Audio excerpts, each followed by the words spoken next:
होते हैं अल्लाह तुमसे मोहब्बत करे, अल्लाह तुम पर राजी हो जाए।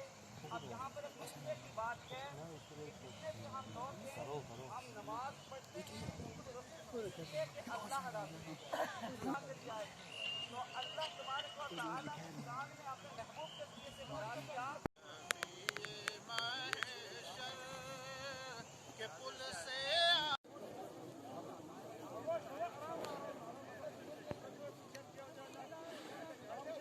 पीछे पीछे हो